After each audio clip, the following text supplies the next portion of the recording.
그런 식으로 생각하지 마. 나도 어머니가 싫어서 그러는 게 아니야. 하지만 우리도 살아야 한다고. 어머님을 지켜야 해요. 내가 지켜야 해.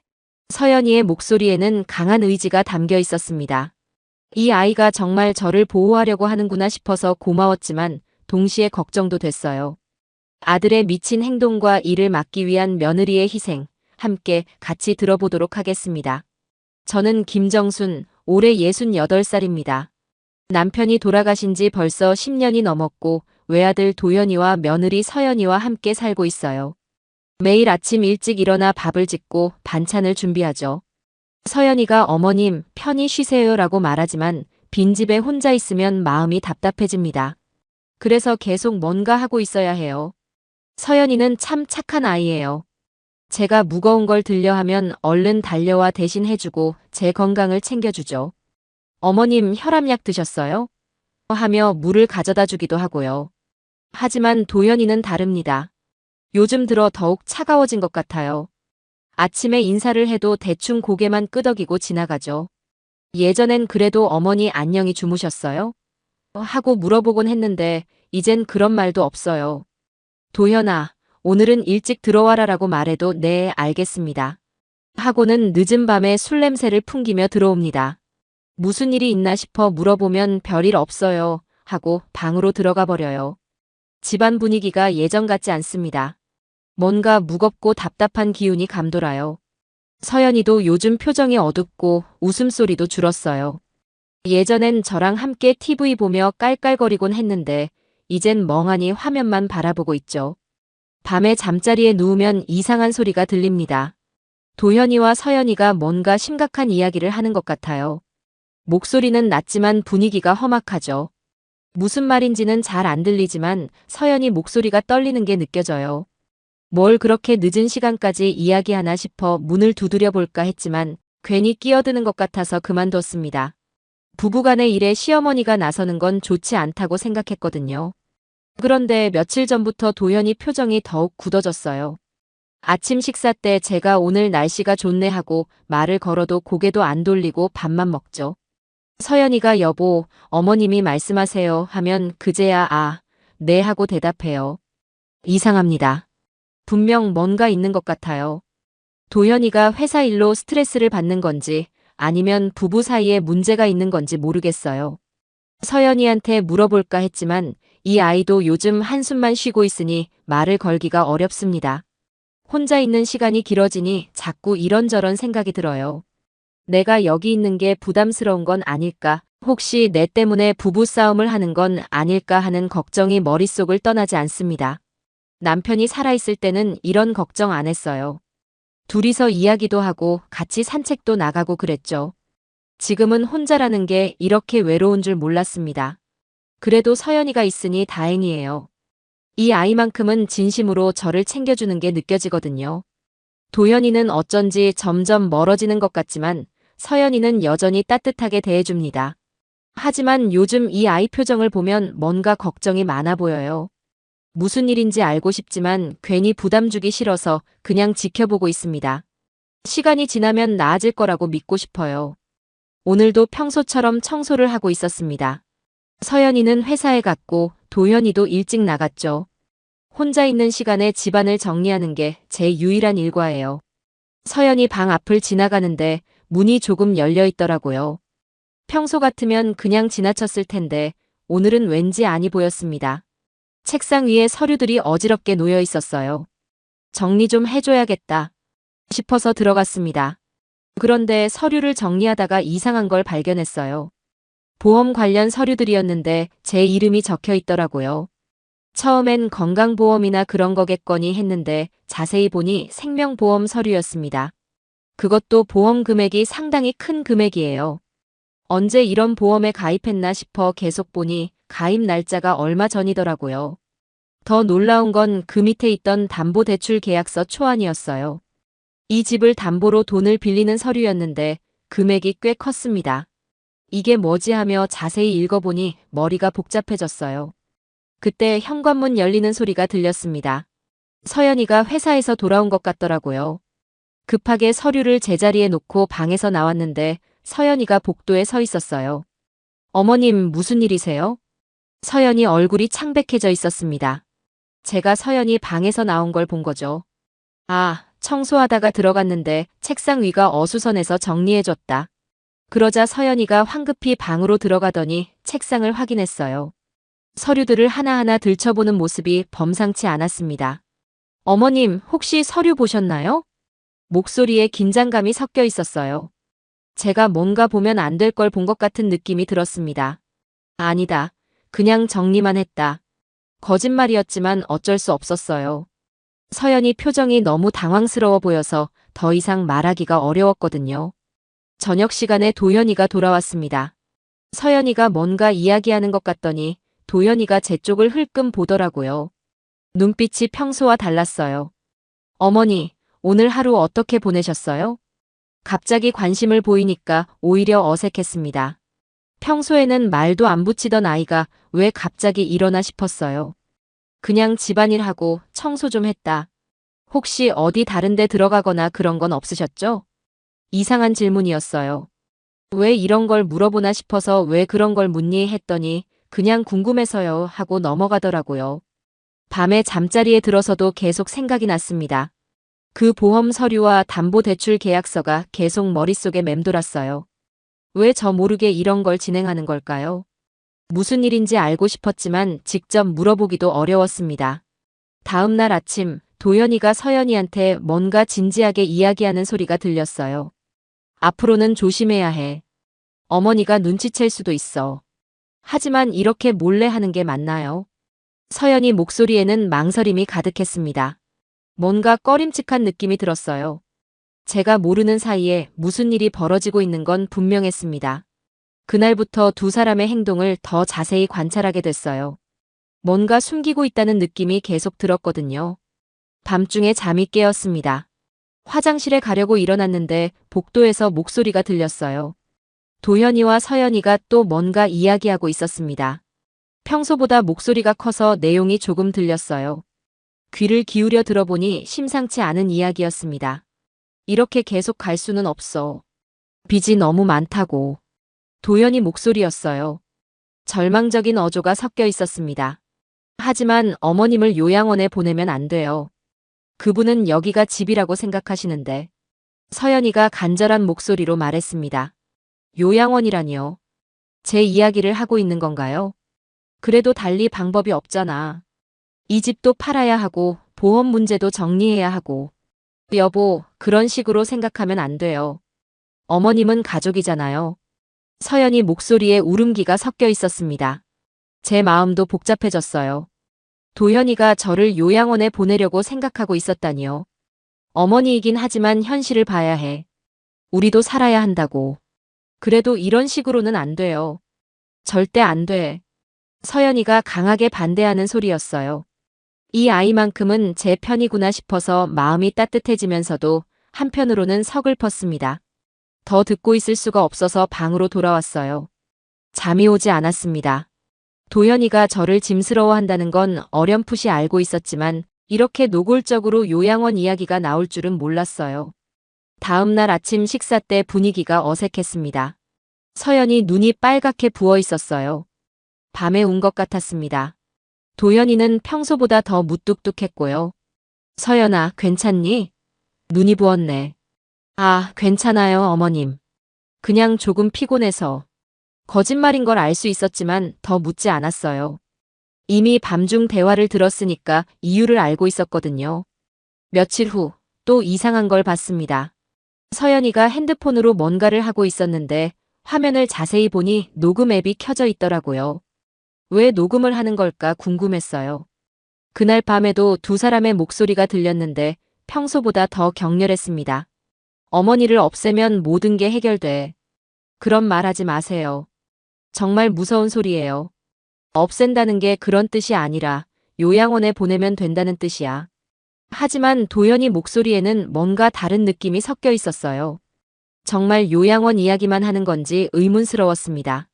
어머님이 요양원 가시면 얼마나 외로워하실지 몰라요. 절대 그럴 수 없어요. 서연이가 울면서 말했습니다. 이 아이가 정말 저를 걱정해 주는구나 싶어서 고마웠어요. 다음 날 서연이 방문이 열려 있는 걸 봤습니다. 어제 저녁에 떨어뜨린 수건을 주우러 갔는데 책상 위에 핸드폰이 있었어요. 화면이 켜져 있어서 자연스레 보게 됐는데 녹음 파일들이 여러 개 있더라고요. 왜 이런 걸 녹음해 두는 걸까 싶었지만 남의 핸드폰을 함부로 볼 수는 없어서 그냥 나왔습니다. 하지만 마음속으로는 계속 궁금했어요. 그날 밤에도 두 사람이 또 싸웠습니다. 이번에는 더 심각해 보였어요. 서연이가 흐느끼는 소리도 들렸고 도연이가 화내는 소리도 들렸습니다. 저는 그저 이 모든 상황이 빨리 정리됐으면 좋겠다고 생각했어요. 하지만 뭔가 불길한 예감이 계속 들었습니다. 며칠 전부터 서연이 행동이 더 이상해졌어요. 밥을 먹을 때도 멍하니 있고 말을 걸어도 건성으로 대답하죠. 뭔가 깊은 고민에 빠진 것 같았습니다. 어느 날 우연히 서연이가 친구와 메신저로 대화하는 걸 봤어요. 거실에서 핸드폰을 보고 있는데 제가 물을 가져다 주려고 다가갔거든요. 화면에 글자가 보였는데 깜짝 놀랐습니다. 남편이 시어머니를 없애려고 해. 나는 어떻게 해야 할지 모르겠어라고 적혀 있었어요. 서연이가 제가 본 걸 깨닫고 황급히 핸드폰을 뒤집었지만 이미 늦었습니다. 저는 그 글자를 분명히 봤어요. 서연아, 방금 뭐라고 쓴 거니? 아무것도 아니에요, 어머님. 그냥 친구랑 수다 떠는 거였어요. 얼굴이 빨개지면서 당황하는 모습이 역력했습니다. 제가 뭔가 중요한 걸 본 게 분명했어요. 없앤다는 게 무슨 뜻이니? 정말 아무것도 아니에요. 그냥 농담이었어요. 하지만 서연이 표정은 전혀 농담 같지 않았습니다. 진지하고 절망적이었어요. 뭔가 심각한 일이 벌어지고 있다는 걸 직감적으로 느꼈습니다. 그날 밤 또다시 두 사람의 대화 소리가 들렸어요. 이번에는 평소보다 더 격해졌습니다. 어머니가 눈치채고 있는 것 같아요. 그러니까 조심하라고 했잖아. 왜 그런 메시지를 친구한테 보내고 그래? 나도 모르겠어요. 너무 무서워서.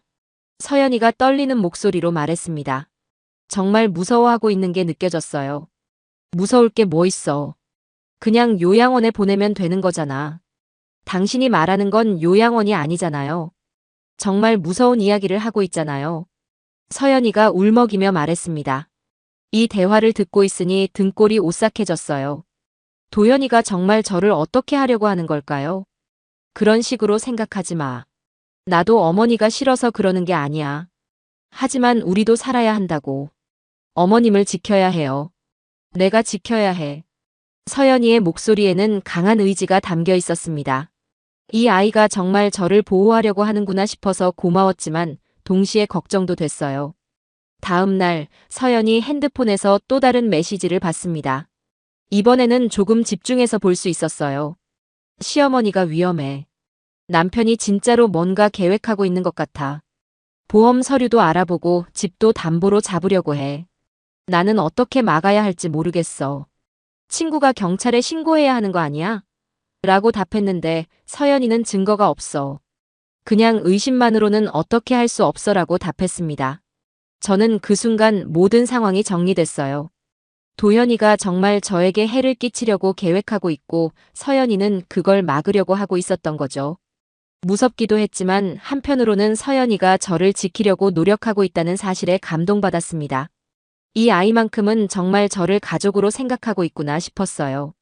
그날 밤에도 두 사람이 또 싸웠는데 이번엔 더 심각했습니다.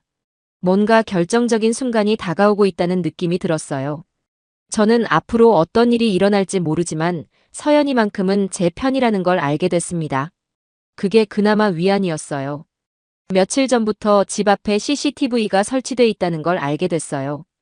언제 생겼나 했는데 도연이가 설치한 것 같았습니다. 보안 때문이라고 했지만 왠지 다른 목적이 있는 것 같았어요. 어느 날 밤 평소보다 더 큰 소리가 들렸습니다. 도현이와 서연이가 현관 쪽에서 뭔가 격렬하게 다투고 있었어요. 궁금해서 살짝 나가보니 두 사람이 계단에서 실랑이하고 있었습니다. 이제 그만해요. 더 이상은 못 참겠어요. 서연이가 울면서 도현이를 밀쳐내려고 했어요. 하지만 도현이는 서연이 팔을 붙잡고 놓지 않았습니다. 진정해. 이런 식으로 하면 안 돼. 당신이 하려는 일이 더 안 돼요. 정말 무서운 생각을 하고 있잖아요. 두 사람의 표정이 심상치 않았어요. 특히 서연이는 진짜 무서워하는 것 같았습니다. 얼굴이 창백하고 눈에는 공포가 가득했어요. 어머님한테 미안하지도 않아요? 그분은 당신 어머니잖아요. 어머니도 이해하실 거야. 우리가 이런 상황에 처한 걸. 도연이 말에는 이상한 확신이 섞여 있었습니다. 마치 이미 모든 걸 결정한 것 같은 어조였어요. 저는 더 이상 보고 있을 수가 없어서 방으로 돌아왔습니다. 하지만 마음이 너무 불안했어요. 뭔가 나쁜 일이 곧 일어날 것 같은 예감이 들었습니다. 다음 날 아침 서연이 얼굴에 멍이 있는 걸 봤어요. 어제 밤 신랑이 할 때 생긴 것 같았습니다. 서연아, 얼굴이 어떻게 된 거니? 아, 괜찮아요, 어머님. 그냥 문에 부딪혔어요. 거짓말인 걸 알 수 있었지만 더 묻지 않았어요. 이미 어젯밤 상황을 봤으니까요. 도연이는 평소보다 더 신경질적이었습니다. 아침 식사도 제대로 안 하고 나가버렸어요. 뭔가 큰 결심을 한 것 같은 모습이었습니다. 서연아, 무슨 일이니? 요즘 너무 힘들어 보인다. 어머님, 혹시 무슨 일이 생기면 저를 믿어주실 거죠? 갑자기 진지한 표정으로 물어보는 서연이를 보니 마음이 아팠어요. 당연히 믿는다. 너는 내 딸 같은 아인데. 정말 감사해요. 어머님이 그렇게 말씀해 주시니 힘이 나요. 서연이 눈에 눈물이 고였습니다. 뭔가 작별 인사 같은 느낌이 들어서 불안했어요. 그날 밤에도 두 사람이 또 다퉜습니다. 이번에는 밖에서 하는 것 같았어요. 현관문이 열리고 닫히는 소리가 몇 번 들렸습니다. 새벽쯤 되어서야 조용해졌는데 서연이가 방에서 훌쩍이는 소리가 들렸어요. 정말 힘들어하고 있구나 싶어서 마음이 아팠습니다. 다음 날 CCTV를 관리하는 업체에서 사람이 왔어요. 뭔가 점검을 하는 것 같았는데 도연이가 직접 나와서 이야기하더라고요. 어제 밤 녹화가 제대로 됐나요? 네, 문제없이 다 녹화됐습니다. 이상한 대화였어요. 왜 어제 밤 녹화를 확인하는 걸까요? 뭔가 중요한 일이 있었나 싶었습니다. 오후에 서연이가 집에 돌아왔는데 평소와 달리 표정이 굳어 있었어요. 뭔가 큰 결심을 한 것 같은 모습이었습니다. 어머님, 저 오늘 일찍 쉴게요. 왜? 몸이 아프니? 아니요, 그냥 좀 피곤해서요. 하지만 서연이는 잠들지 않고 계속 뭔가를 하고 있는 것 같았어요. 방에서 뒤적거리는 소리가 계속 들렸습니다. 그날 밤 정말 큰일이 벌어질 것 같은 예감이 들었습니다. 공기가 무겁고 답답했어요. 그날 밤은 평생 잊을 수 없을 거예요. 도연이가 늦게 들어왔는데 얼굴이 험악했습니다. 뭔가 마음을 굳게 먹은 것 같은 표정이었어요. 서연이는 이미 집에 와 있었는데 도연이가 들어오자마자 긴장하는 게 보였습니다. 두 사람 사이에 팽팽한 기운이 감돌았어요. 이제 정말 결정해야 해. 도연이가 낮은 목소리로 말했습니다. 뭔가 최후 통첩 같은 느낌이었어요. 안 된다고 했잖아요. 절대 그럴 수 없어요. 서연이가 단호하게 말했습니다. 목소리에 떨림이 있었지만 의지는 확고했어요. 저는 거실에서 TV를 보고 있었는데 두 사람이 현관 쪽으로 나가는 소리가 들렸습니다. 뭔가 중요한 이야기를 하는 것 같아서 신경이 쓰였어요. 얼마 후 큰 소리가 들렸습니다. 뭔가 무거운 게 떨어지는 소리였어요. 그리고 도현이가 서연아 하고 외치는 소리가 들렸습니다. 급하게 나가보니 서연이가 계단 아래에 쓰러져 있었어요. 머리에서 피가 나고 있었고 의식을 잃은 상태였습니다. 서연아, 서연아. 제가 소리쳤지만 서연이는 대답이 없었어요. 도연이는 당황한 표정으로 서연이 곁에 앉아 있었습니다. 119에 신고해야 해. 제가 말했더니 도연이가 이미 전화를 걸고 있었어요. 하지만 뭔가 이상했습니다. 너무 침착했어요. 방금 아내가 크게 다쳤는데 말이에요. 구급차가 와서 서연이를 병원으로 옮겼습니다. 저도 함께 따라갔는데 도연이는 계속 괜찮을 거야 라고 중얼거렸어요. 하지만 표정은 전혀 걱정스러워 보이지 않았습니다. 병원에서 의사가 나와서 말했어요. 뇌출혈이 심합니다. 수술을 해야 하는데 상황이 좋지 않습니다. 그 말을 듣고 저는 주저앉았어요. 서연이가 정말 위험한 상황이라는 걸 깨달았거든요. 수술은 몇 시간 동안 계속됐습니다. 저는 계속 기도했어요. 서연이가 깨어나기를 간절히 바랐습니다.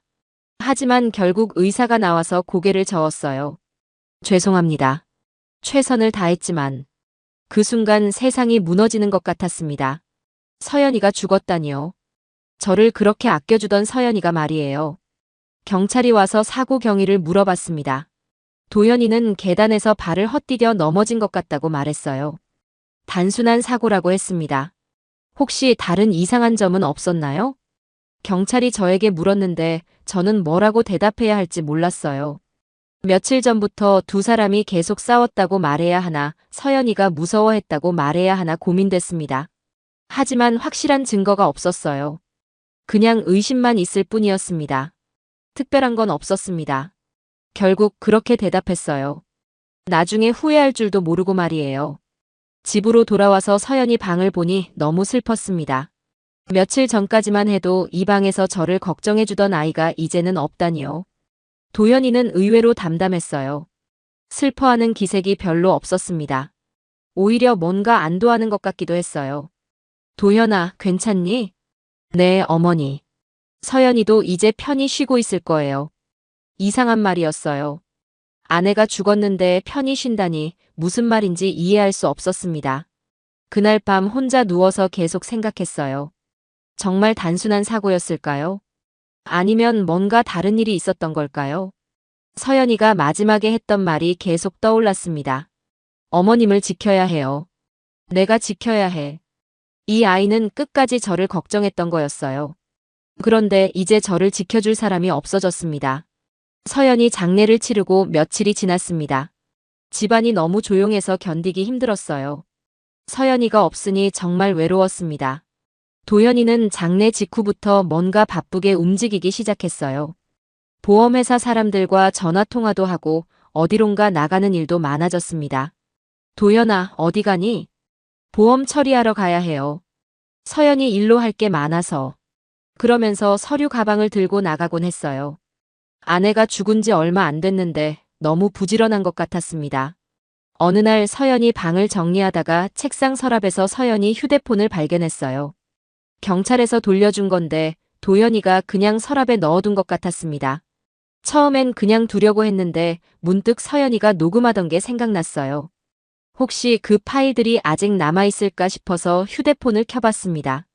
다행히 비밀번호는 없었어요. 서연이가 평소에 잠금을 안 해두던 습관이 있었거든요. 녹음 앱을 열어보니 여러 개의 파일이 있었습니다. 날짜를 보니 최근 몇 주 동안 녹음한 것들이었어요. 첫 번째 파일을 재생해봤는데 도연이 목소리가 들렸습니다. 어머니 문제를 해결해야 해. 더 이상 미룰 수 없어. 무슨 소리예요? 어머님은 문제가 아니라 가족이잖아요. 서연이 목소리였어요. 살아있을 때 목소리를 다시 들으니 눈물이 났습니다. 가족이긴 하지만 현실적으로 생각해봐. 이 집도 팔아야 하고 요양원 비용도 만만치 않아. 그래도 이런 식으로 하면 안 돼요. 두 번째 파일을 들어보니 더 충격적이었어요. 보험금이 나오면 모든 게 해결돼. 집 담보 대출도 갚고 빚도 정리하고. 그런 식으로 생각하지 마세요. 어머님은 돈이 아니라 사람이에요. 사람이긴 하지만 우리도 살아야 한다고. 어머니도 나이가 많으니까 언젠가는. 그만해요. 정말 무서운 소리 하지 마세요. 세 번째 파일에서는 더욱 구체적인 이야기가 나왔습니다. 요양원에 보내면 어머니도 편하실 거야. 거기서 또래들과 지내시면서. 어머님이 그걸 원하신다고 생각해요? 평생 이 집에서 사셨는데. 원하든 원하지 않든 어쩔 수 없어. 우리 상황을 봐. 당신이 말하는 건 요양원이 아니잖아요. 정말로 어머님을 없애려고 하는 거잖아요. 마지막 파일이 가장 충격적이었습니다. 어머니를 없애면 보험금도 나오고 집도 자유롭게 처분할 수 있어. 그런 끔찍한 생각하지 마세요. 절대 그럴 수 없어요. 그럼 다른 방법이 있어? 이미 계획은 다 세웠어. 계획이라니요? 정말 어머님한테 해를 끼치려고 해요? 사고처럼 보이게 하면 돼. 나이 많은 사람이 계단에서 넘어지는 건 흔한 일이잖아. 녹음 파일을 다 듣고 나니 온몸이 떨렸습니다. 도연이가 정말로 저를 죽이려고 계획하고 있었던 거예요. 그리고 서연이는 그걸 막으려고 했고요. 하지만 결국 서연이가 먼저 당한 거였습니다. 도연이가 서연이를 죽인 거예요. 서연이가 자신의 계획을 방해하니까 말이에요. 이제야 모든 게 이해됐습니다. 왜 서연이가 그렇게 무서워했는지, 왜 계속 저를 지키려고 했는지 말이에요. 그리고 서연이 죽음도 사고가 아니었어요. 도현이가 일부러 밀어서 떨어뜨린 거였습니다. 휴대폰을 들고 있는 손이 계속 떨렸어요. 이런 끔찍한 진실을 알게 되다니 믿고 싶지 않았습니다. 하지만 이제 확실해졌어요. 도현이는 더 이상 제 아들이 아니었습니다. 자신의 어머니를 죽이려고 계획하고 그걸 막으려던 아내까지 죽인 살인자였어요. 서연이가 왜 그렇게 절망적이었는지 이제 알겠습니다. 남편이 시어머니를 죽이려고 한다는 사실을 알았으니 얼마나 괴로웠을까요? 그리고 끝까지 저를 지키려고 했던 거예요. 자신의 목숨을 걸고서라도 말이에요. 눈물이 멈추지 않았습니다. 서연이에게 너무 미안했고 동시에 도현이에게는 분노가 치밀었어요. 이제 제가 할 일이 생겼습니다. 서연이가 못다한 일을 제가 해야 해요. 진실을 밝혀내야 합니다. 다음 날부터 본격적으로 증거를 모으기 시작했습니다. 서연이 휴대폰의 녹음 파일만으로는 부족할 것 같았어요. 더 확실한 증거가 필요했습니다. 먼저 서연이가 친구들과 주고받은 메시지들을 자세히 봤어요. 사고 당일까지도 계속 남편을 걱정하는 내용이 있었습니다. 오늘 남편이 이상해. 뭔가 결심한 것 같은 표정이야. 정말 무서운 일이 일어날 것 같아. 시어머니를 지켜야 하는데 내가 할 수 있을까? 마지막 메시지는 사고 당일 저녁에 보낸 것이었어요. 오늘 밤이 고비인 것 같아. 무슨 일이 일어나든 시어머니만은 지켜야 해. 친구가 무슨 소리야? 위험하면 경찰에 신고해라고 답했지만 서연이는 더 이상 답장을 보내지 않았습니다. 그 직후에 사고가 일어났으니까요. 그 다음에는 도현이가 감춰둔 서류들을 찾아봤어요. 서연이 방에서 봤던 보험 서류와 담보대출 계약서를 다시 자세히 읽어봤습니다. 보험 금액이 정말 컸어요. 제가 죽으면 도현이가 받을 수 있는 돈이 상당했습니다. 게다가 집까지 담보로 잡아서 대출을 받으면 빚 문제도 해결될 것 같았어요. 도현이 책상 서랍에서 출력된 금융 자료들도 발견했습니다. 빚이 정말 많았어요. 카드 대금, 사업 자금, 개인 대출까지 합치면 엄청난 금액이었습니다. 이래서 그런 생각을 했구나 싶었지만 그렇다고 어머니를 죽일 생각을 하다니 정말 끔찍했어요. CCTV 영상도 확인해보고 싶었는데 도연이가 관리하고 있어서 함부로 볼 수가 없었어요. 하지만 방법을 찾아야 했습니다. 마침 CCTV 설치 업체에서 정기 점검을 나온다고 연락이 왔어요. 도연이는 회사에 간 상태였고 저 혼자 집에 있었습니다. 기사분이 와서 점검을 하는데 저도 옆에서 지켜봤어요. 혹시 며칠 전 영상도 볼 수 있나요? 며느리가 사고 났던 날 말이에요. 아, 그럼요. 일주일 전까지는 다 저장돼 있어요. 다행히 기사분이 친절하게 보여주셨어요. 사고 당일 저녁 영상을 재생했는데 정말 충격적이었습니다. 화면에는 도현이와 서연이가 계단에서 격렬하게 다투는 모습이 나왔어요. 서연이가 도현이를 밀치려고 하고 도현이는 서연이를 붙잡고 있었습니다. 그리고 결정적인 순간이 나왔어요. 도현이가 서연이를 계단 아래로 밀어버리는 장면이었습니다. 사고가 아니라 명백한 살인이었어요. 이 영상 복사해서 가져갈 수 있나요? 왜요? 무슨 일이신가요? 경찰에 제출해야 할 것 같아서요. 기사분이 의아해했지만 제가 간절히 부탁하니까 USB에 복사해 주셨어요. 이제 결정적인 증거가 생겼습니다. 녹음 파일, 메시지, 서류, 그리고 CCTV 영상까지 모든 게 갖춰졌어요. 하지만 이걸 어떻게 처리해야 할지 막막했습니다. 혼자서는 어려울 것 같아서 도움을 받을 사람을 찾아야 했어요. 그때 생각난 게 서연이가 다니던 회사 법무팀에 있던 최 변호사였어요. 서연이가 가끔 이야기해주던 분인데 친절하고 실력 있는 분이라고 했거든요. 용기를 내서 전화를 걸어봤습니다. 혹시 최 변호사님이신가요? 저는 서연이 시어머니 김정순이라고 합니다. 아, 서연 씨 시어머니시군요. 서연 씨 소식 듣고 정말 안타까웠습니다. 변호사님, 혹시 시간 되시면 한번 만날 수 있을까요? 중요한 이야기가 있어서요. 그러시죠. 내일 오후에 사무실로 오시면 됩니다. 드디어 진실을 밝힐 수 있는 기회가 생겼어요. 서연이가 하늘에서 도와주는 것 같았습니다. 그날 밤 도연이가 돌아왔는데 평소와 달리 기분이 좋아 보였어요. 뭔가 일이 잘 풀리고 있는 것 같은 모습이었습니다. 어머니, 곧 좋은 소식이 있을 거예요. 무슨 소식이니? 서연이 보험금 처리가 잘 되고 있어요. 그리고 집 담보 대출도 승인 날 것 같고요.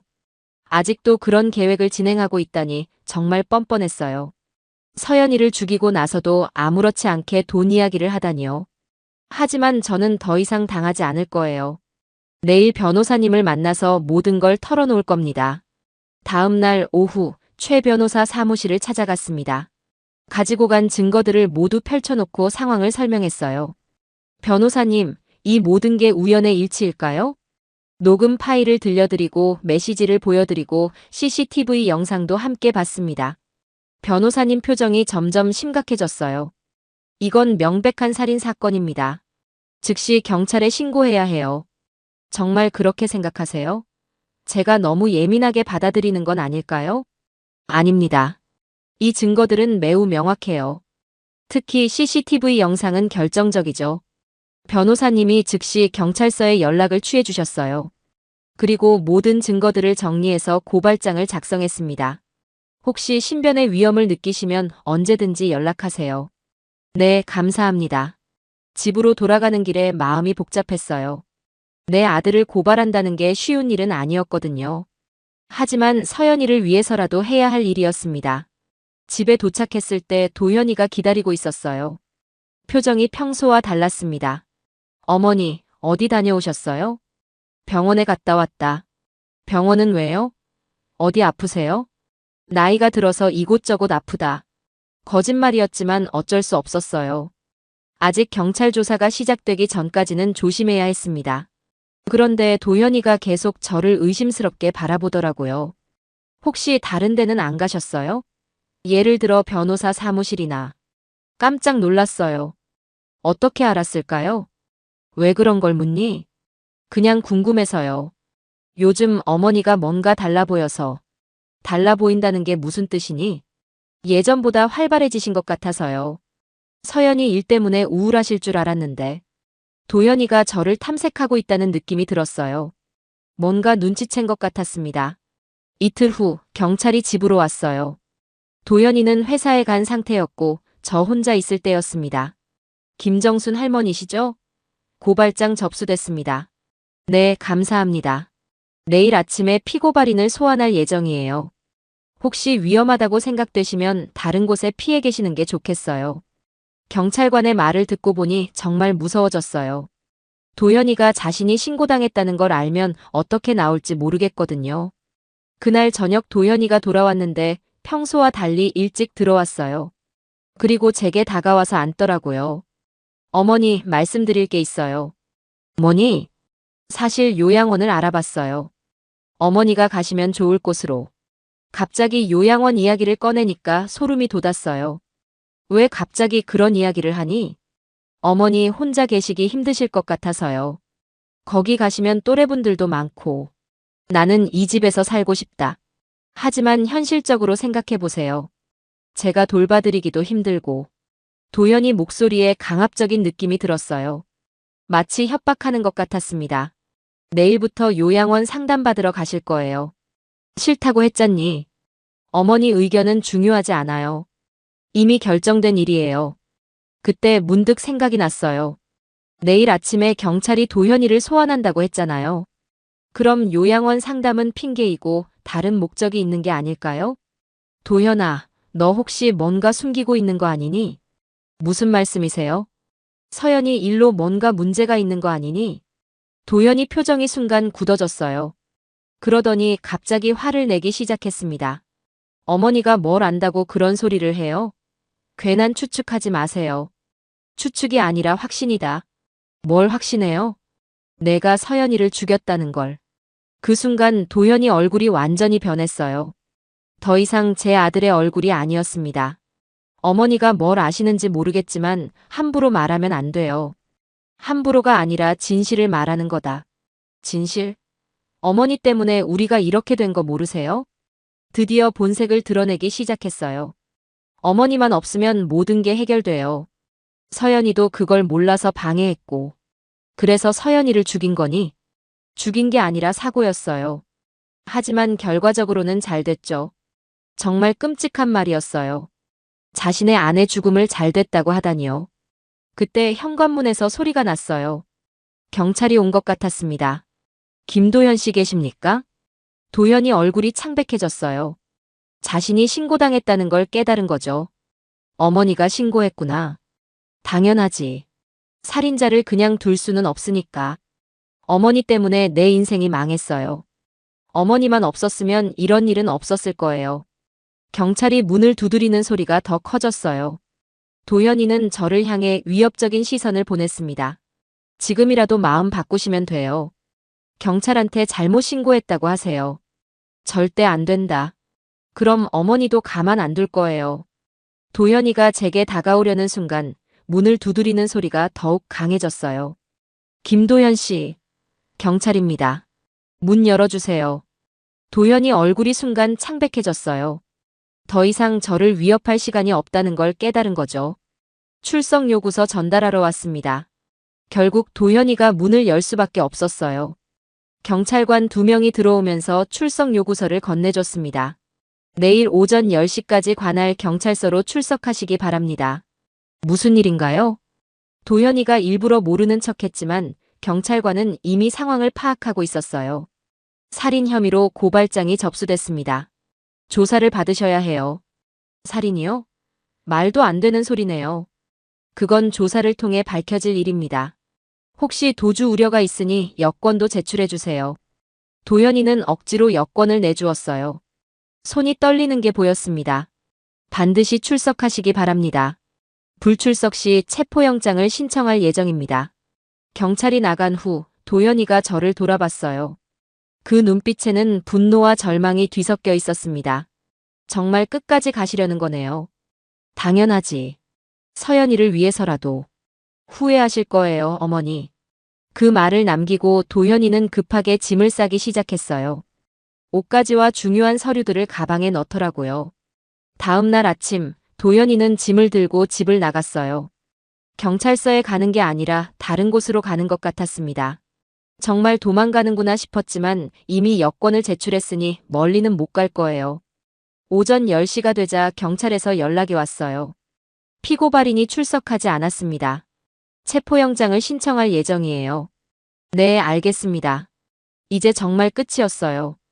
도현이는 더 이상 돌아올 수 없을 거예요. 오후에 최 변호사님에게서 연락이 왔어요. 할머니, 검찰에서 기소 결정했다고 연락 왔어요. 증거가 너무 명확해서 재판에서 유죄 판결 받을 가능성이 높대요. 다행이네요. 서연이도 이제 마음 놓을 수 있겠어요. 이틀 후 경찰이 도현이를 체포했다는 소식을 들었어요. 친구 집에 숨어 있다가 붙잡혔다고 했습니다. 뉴스에도 나왔어요. 아내 살해 후 어머니까지 노린 패류나 체포라는 제목이었습니다. 정말 부끄럽고 무서웠지만 진실이 밝혀져서 다행이었어요. 재판이 시작됐을 때 저도 증인으로 출석했어요. 증언대에 서서 그동안 겪었던 일들을 모두 말했습니다. 피고인은 피해자를 살해할 계획을 세우고 그걸 방해하는 아내까지 죽였습니다. 검사가 녹음 파일과 CCTV 영상을 증거로 제출했어요. 재판장에서 그 영상을 볼 때 정말 마음이 아팠습니다. 도현이는 끝까지 잘못을 인정하지 않았어요. 어머니가 저를 모함하는 겁니다. 서연이 죽음은 정말 사고였어요. 하지만 증거가 너무 명확했어요. 판사도 명백한 계획살인이라고 판단했습니다. 결국 도현이는 무기징역을 선고받았어요. 서연이 살해와 저에 대한 살해 미수 혐의였습니다. 판결이 나온 후 법정에서 나올 때 도현이가 저를 보며 소리쳤어요. 어머니 때문에 제 인생이 망했어요. 어머니가 없었으면 이런 일은 없었을 거예요. 하지만 저는 더 이상 상처받지 않았어요. 그 아이는 이미 제 아들이 아니었거든요. 재판이 끝난 후 서연이 무덤을 찾아갔어요. 묘비 앞에 앉아서 한참 동안 이야기했습니다. 서연아, 미안하다. 너를 지켜주지 못해서. 하지만 내가 남긴 증거들 덕분에 진실을 밝힐 수 있었어. 이제 너도 편히 쉴 수 있겠구나. 바람이 불어와서 머리카락을 스쳤어요. 서연이가 답하는 것 같았습니다. 집으로 돌아와서 서연이 방을 정리했어요. 그 아이가 쓰던 물건들을 하나하나 챙기면서 추억에 잠겼습니다. 어머님, 항상 건강하세요. 서연이가 마지막에 했던 말이 떠올랐어요. 끝까지 저를 걱정해준 착한 아이였습니다. 이제 저는 혼자가 됐어요. 하지만 외롭지 않습니다. 진실을 밝혀냈다는 뿌듯함이 있거든요. 최 변호사님이 가끔 안부를 물어보세요. 할머니, 혼자 계시기 힘드시죠? 라고 하시면 괜찮다고 답해요. 정말 괜찮아요. 이제 누구를 의심하며 살 필요도 없고 누구를 무서워할 필요도 없으니까요. 서연이 보험금은 제가 받게 됐어요. 도현이가 수익자였지만 범죄자는 보험금을 받을 수 없다고 하더라고요. 그 돈으로 서연이 이름으로 장학금을 만들었어요. 어려운 형편의 대학생들을 도와주는 거예요. 서연이가 좋아할 것 같았거든요. 가끔 도현이 소식을 들어요. 교도소에서 모범수로 지낸다고 하던데 이제 와서 뭘 후회하는 걸까요? 저는 더 이상 그 아이를 제 자식이라고 생각하지 않아요. 진짜 자식은 서연이었어요. 혈연은 아니었지만 진짜 딸 같았던 아이였습니다. 요즘은 혼자서도 잘 지내고 있어요. 동네 할머니들과 어울리기도 하고 복지관에서 하는 프로그램에도 참여해요. 무엇보다 마음이 편해졌어요. 더 이상 누군가 저를 해칠까봐 걱정하지 않아도 되니까요. 서연이가 남긴 마지막 메시지를 가끔 읽어봐요. 시어머니만은 꼭 지켜야 해. 그 약속을 지키지 못한 서연이에게 미안하지만 대신 제가 스스로를 지켜냈어요. 서연이의 도움으로 말이에요. 이제 새로운 인생이 시작됐습니다. 비록 68살이지만 아직 할 일이 많아요. 서연이를 위한 장학사업도 키워나가고 싶고 저처럼 어려운 상황에 처한 어르신들을 도와주고 싶어요. 무엇보다 당당하게 살고 싶어요. 누구에게 의존하지 않고 누구를 무서워하지 않으면서 말이에요. 서연이가 하늘에서 지켜보고 있을 거예요. 어머님, 잘하고 계세요 라고 말하면서요. 네, 잘하고 있어요. 앞으로도 잘할 거예요. 서연이를 위해서라도 말이에요. 매일 아침 일어나서 서연이 사진에 인사를 해요. 오늘도 고마워, 서연아. 너 덕분에 이렇게 살 수 있어. 그러면 사진 속 서연이가 웃는 것 같아요. 그 따뜻한 미소가 저에게 하루를 살아갈 힘을 주거든요. 이제 정말 새로운 시작이에요. 두렵지 않아요. 서연이가 함께 있으니까요.